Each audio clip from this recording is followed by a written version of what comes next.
Hello, hello. Welcome to another episode of the Instant Impact Podcast. Today's going to be hopefully fun for you and a little bit different because it's going to be a solo episode.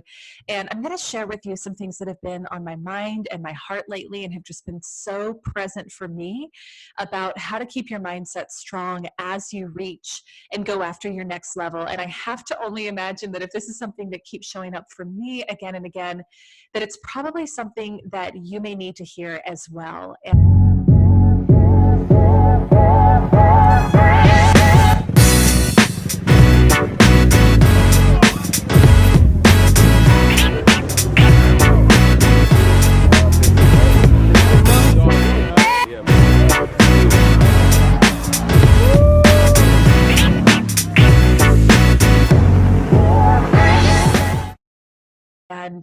gosh, this has been so on my mind lately, and I'll tell you what inspired it.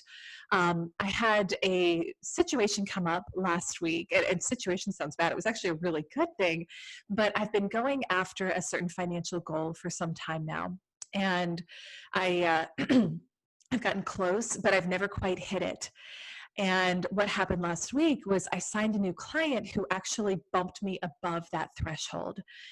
And I remember I got the text that they were moving forward, and I was so excited in that moment. It was like, yes, I was dancing around the living room. I've really been working towards this for a while and imagining myself being at this level and seeing this happen for me.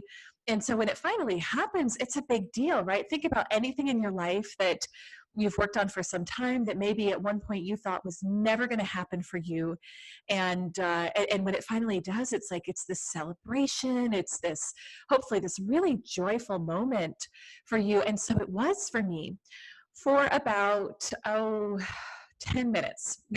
That's probably being generous. It was probably more like 5 minutes. What's interesting to me is what started to happen next was I started to have so many doubts creep in. I don't know if you can relate to this, but this is what happened for me.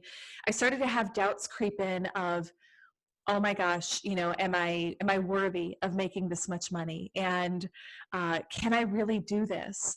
And are they gonna want to cancel? And are they gonna want to work with me or not? And what if it doesn't? What if it doesn't work the way I think it's gonna work? And it was crazy because I worked to keep my mindset so strong.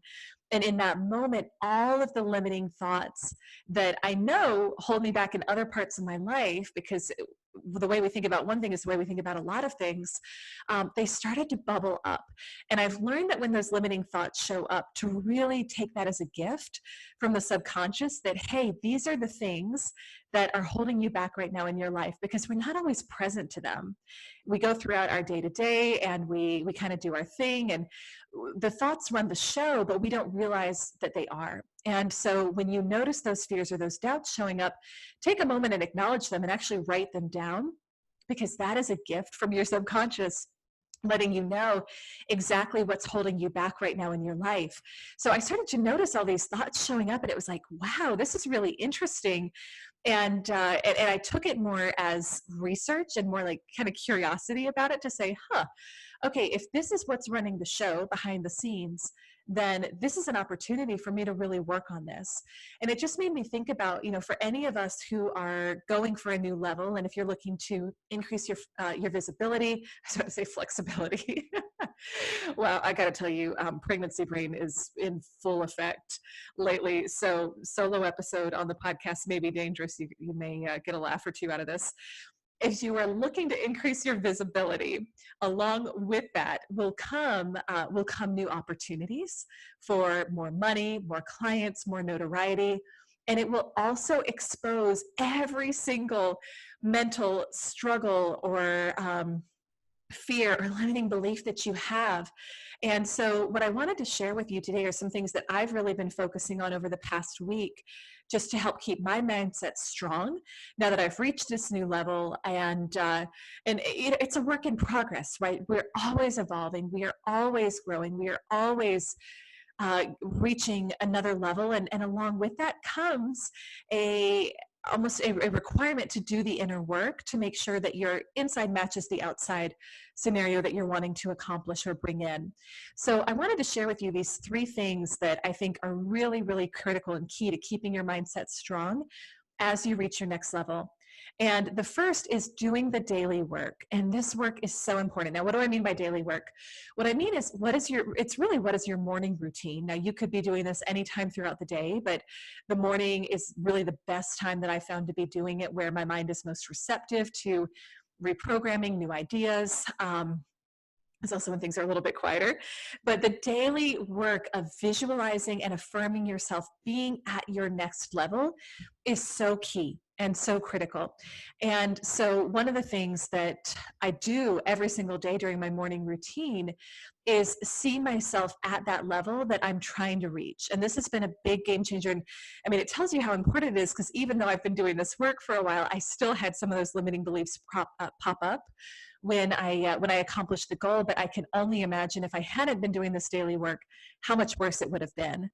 And so seeing yourself every single day, this is part of the morning routine, accomplishing whatever that goal is, seeing yourself as someone who makes that much money, has that much influence, has that much recognition in the marketplace, donates that amount to a charity, whatever the goal is that you're going after, because eventually our outer world will match our inner world. And that's so much of what today's podcast is about, is how key and critical it is that your inner environment is primed so that you're already the person who creates the type of results that you're looking for, because that's really the key to lasting success in accomplishing any goal, is to make sure that on the inside you are the person who makes that amount of money, who has that type of car, who has that type of career, that type of following, that type of impact, whatever your goal is.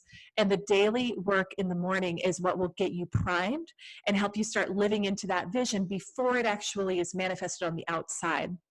So for me, morning routine is key and critical. And there's a couple of components of my morning routine. And I'm actually just pulling up my notes because I hadn't thought I would share this, but maybe this is helpful. So morning routine, there's really, let's see here.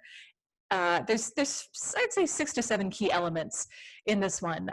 The first thing that I do is I declare favor over my day, my life, my family. And if you have not yet read Joel Osteen's The Power of Favor, really good book, regardless of what your spiritual or religious path is. There's something to expecting favor, blessings, synchronicities, good things coming in to your world, where it'll actually happen for you throughout the day. So when I'm sitting down at my desk, when I'm getting ready to start my morning routine, I declare favor over my day, over my life, over my family's lives. The second thing I do is I read, and I'm typically reading something personal development related, but it's expanding me, it's growing my mindset. The third thing I do is I journal. And in that journaling process, it's a 3-step process. The first thing I do is I process anything that needs to be processed. So you can kind of think about it almost like an oil change, where before you can put the good oil in, you got to get the bad out. So if there's anything that's like the natter, the nagging thoughts, the negative, the stuff tied over from the day before, I get it out, I dump it out on the page. Then once you've got that cleared, you're really more emotionally and energetically available to start to look at what's great in your life.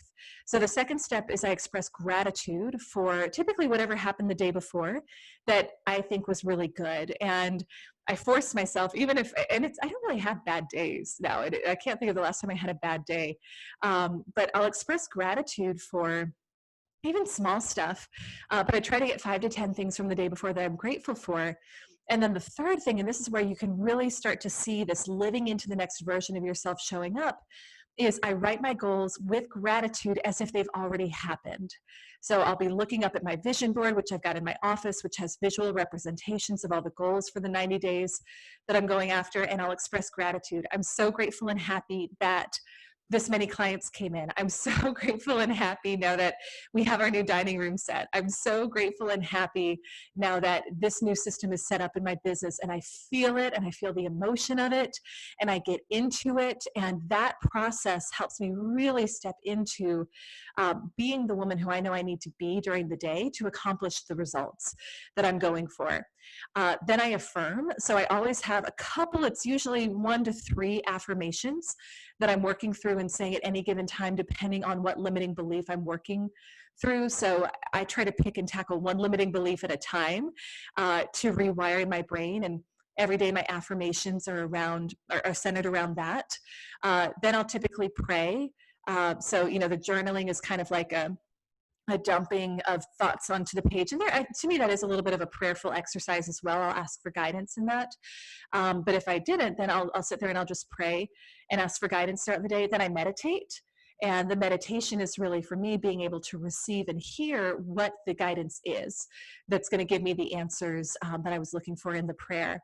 And I will say too, I don't know if you're a Joe Dispenza fan or not, but I've been listening to Joe Dispenza's meditations in the morning. Two in particular are really good. One is he has a morning evening meditation, and I've been loving the morning meditation. And then the second is one on generating abundance. And I don't know if this is tied or not, but I will say when I started listening to those, maybe 6 weeks ago, something like that, I got really back into Joe and just listening to these meditations. I've been doing some other stuff too, but that is one thing I've done consistently. I've just started receiving a lot of stuff, more than usual, whether it's money, clients, gifts. Gifts have just been pouring in. It's crazy what's happened. And so don't knock it till you try it. There is something to all of this. And so that morning meditation is really key. And then the final piece is I'll exercise, get some sort of movement. It doesn't have to be big. I mean, trust me, right now, my exercise is walking around the block and trying not to be winded. Actually, doing this solo podcast episode, I'm noticing it is hard not to be winded talking by myself for this long. Little baby's getting bigger and bigger and pressing on the lungs. But, exercise, move, get the blood pumping, and then I will typically also visualize throughout that exercise what I want and what I'm going for. So I wasn't planning on sharing the morning routine, but hopefully that is helpful to you. I think in general, people like a morning routine, and it can be helpful to hear what other people are doing.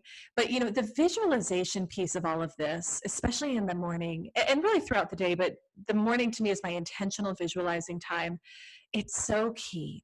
It's so key. And another great resource for you, if you have not checked it out yet, very recently, Ed Milet interviewed Phil Mickelson on his podcast. And now, look, I don't know the first thing about golf. I am not someone you would want to bring out on the golf course with you, if that's your thing. But it was a really amazing interview, way more about the power of mindset than golf. And so I picked up on a number of key things from what Phil said.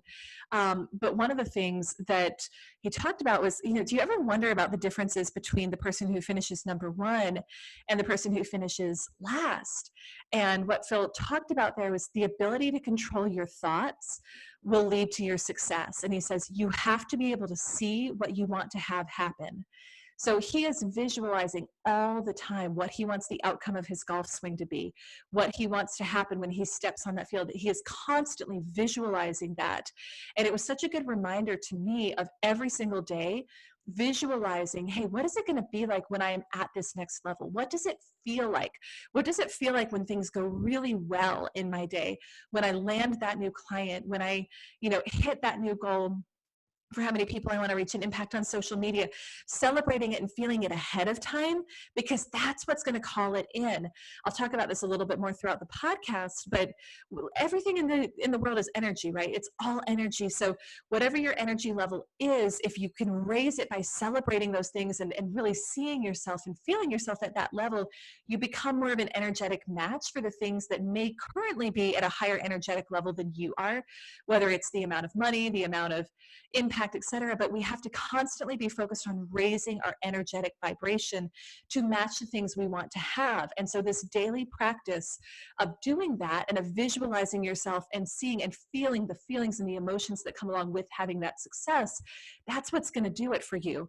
So that's been really, really key. And I've been doing that over the past, just more intentional. I've done it for a long time, for years, but I've been more intentional about it over the past month to 6 weeks as well. And that very well could have to do with how more things are coming into my life as well.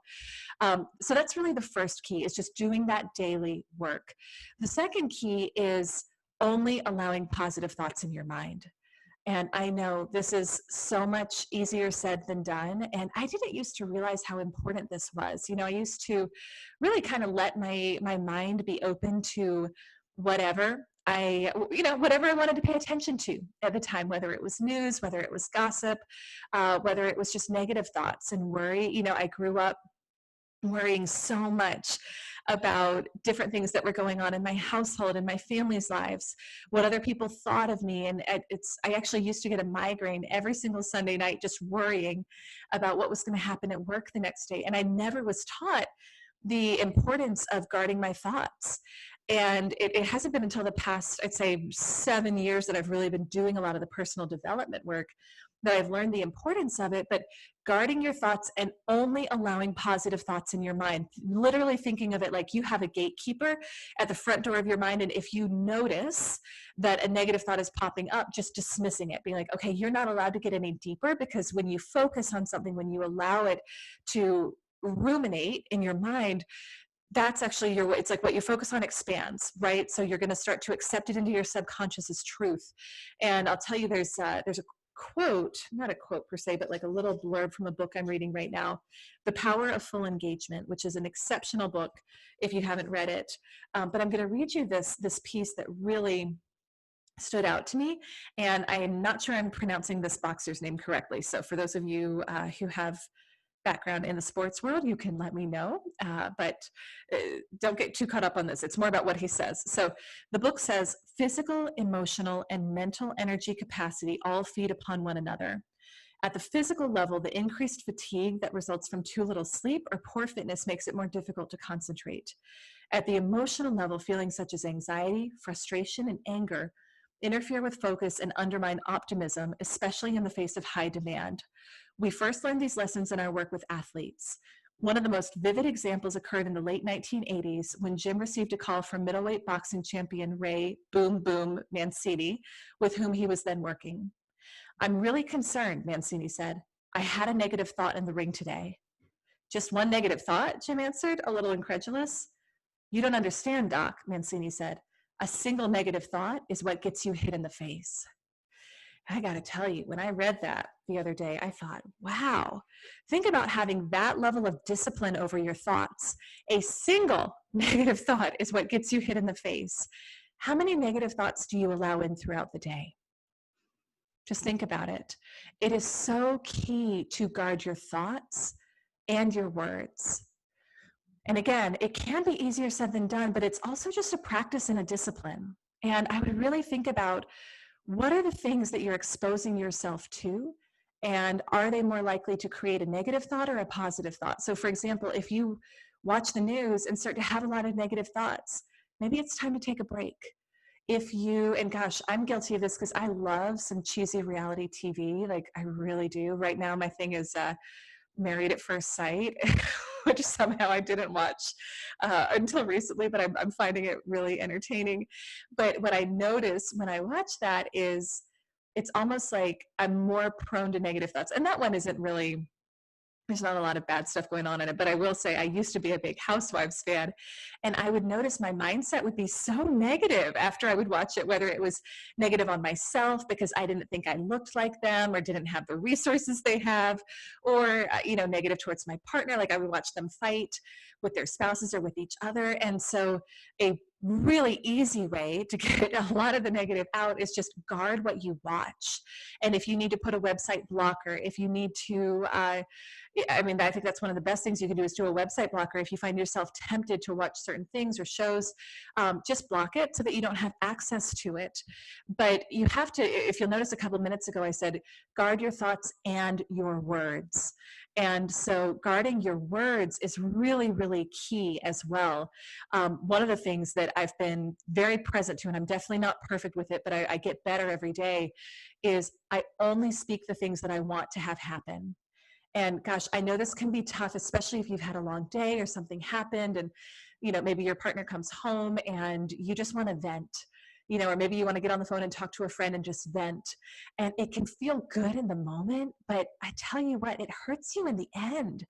And look, we got to get the thoughts out somehow. So I think there's a difference between sometimes just letting it out and moving on, or staying in it, staying in the negative. But like I said before, what we focus on expands, and the power of your words is so key. You have to think about whatever you're saying, you're speaking into existence. And, I've noticed this recently. I shared on social that I got diagnosed with low-grade skin cancer and had some surgery for that. And I'll be candid, there's another spot on my face that I'm pretty darn confident is also that. Have an appointment in a couple days to find out. And I've noticed that when I'm tempted to talk about it sometimes with my husband, and I really don't. Like, I'll be tempted to bring it up, and I've talked about it with him here and there because it's a medical thing and we're going through it, and I've got to deal with it. But there's sometimes the temptation to indulge in talking with him about it and saying, well, what if it is, and what's that going to mean, and am I going to need another surgery, and blah blah blah. And what I found is that when I focus on that, it takes me out of the game. And I have to remember that my words they're almost, here you go, pregnancy brain moment. I told you guys this was going to happen.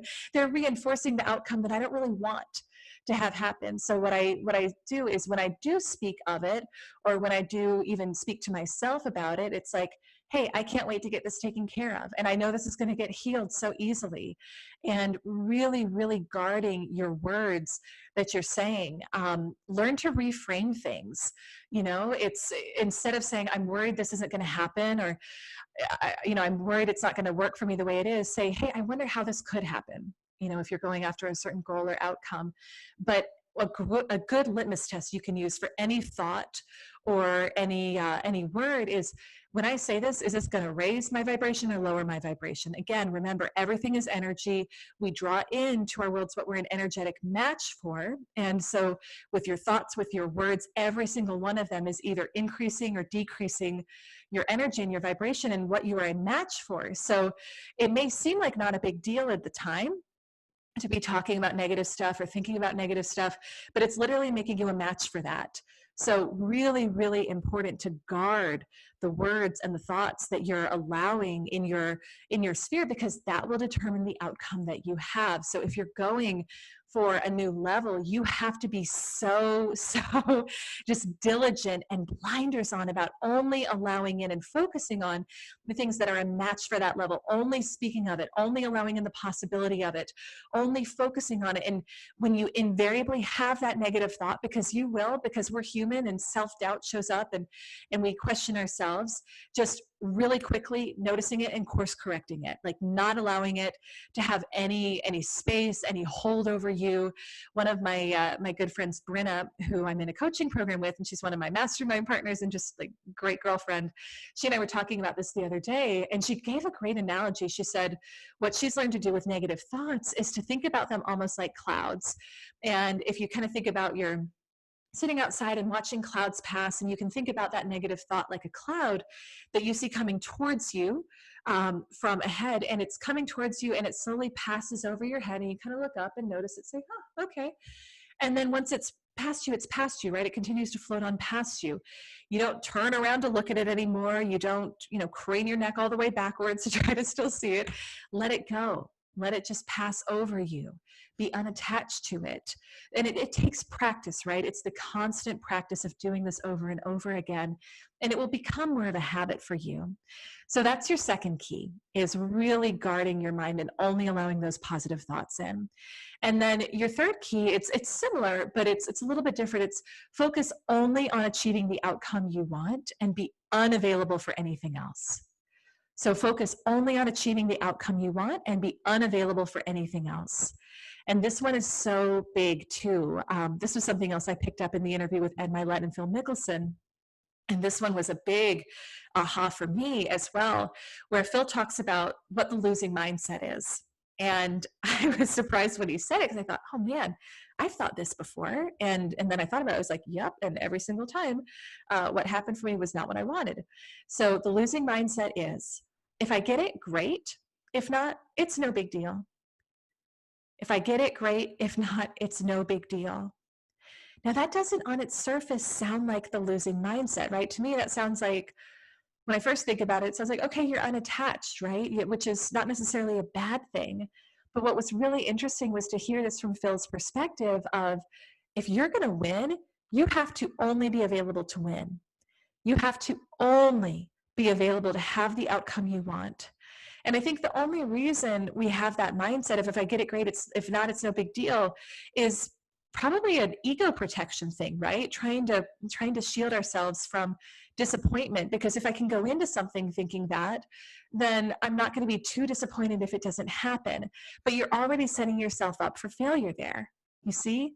So until you decide that a certain outcome is a must for you, and it doesn't matter how long it takes or what you're going to do, what you have to do, that having something happen is an absolute must for you, and you only focus on that, and you only allow that outcome to be the thing that you visualize and play over and over and over again in your head, it's not going to happen. You know, another thing that I've picked up from my Joe Dispenza meditations is the universe will give you exactly what you think you deserve. The universe will give you exactly what you think you deserve. So if you think, I deserve this outcome and I'm going to have this outcome, well, guess what? You're going to have the focus and the energy to get it. If you think, if I get it, great. If not, no big deal. What signal are you sending to the universe and to yourself, right? You know, if it happens, great. If not, no biggie. Well, that's a confusing signal. And anytime there's confusion or wiggle room or lack of clarity in what we're going after and what we're saying we want, it's really hard for your brain to work on your behalf to achieve that outcome. And the likelihood is you probably won't get it. You know, maybe it'll happen, but more likely it won't, because you're not really that committed. So there has to be a level of certainty and fire and going after it where there is no other option that you have in order to bring that goal into fruition. And I thought about this this past week, as you know, I mentioned to you, I've reached a new level in my business, and I'm going for big things still, even bigger. And I've got a couple of days this week to make an even bigger dent in kind of my next goal, my next financial goal. And I found myself feeling a little bit, I would say, unclear, not apathetic about it, but just unclear of how something could actually happen for me, how, you know, how hitting this next financial goal could actually happen for me. And here's the question I asked myself, and it may sound a little bit weird, especially for any of you who are parents, but it really helped me, was, if my child's life depended on me accomplishing this goal, what would I do right now? And it was like, I know if my child's life depended on it, I would find a way to do it. There would be no question about it. And so when I asked that question, it actually opened me up to a number of new ideas that I then took action on and implemented right away, so that I do feel confident I'm going to hit this goal. And it opened me up to these new ideas and new thought processes that otherwise I wouldn't have had, you know, if I had been okay with it not happening. So sometimes we try to shield ourselves from disappointment. And I think at the end of the day, the only disappointment is not going after something. You know, if you go after it with everything that you have, and for some reason it still doesn't happen, one, I think it will happen for you, just maybe not on the original timeline in which you thought, because sometimes we get our timelines a little bit off. We're human in that way.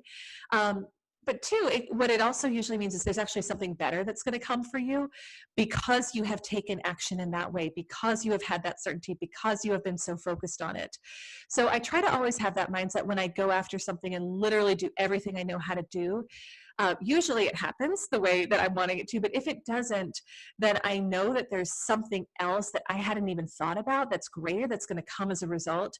And it's my job to just be available for that, and not get impatient or beat myself up over that, right? It's like, go for literally everything that you have after that goal that you're wanting to accomplish, and know that it will either happen for you as you see it or better. So those are my tips for you, and I hope they're helpful.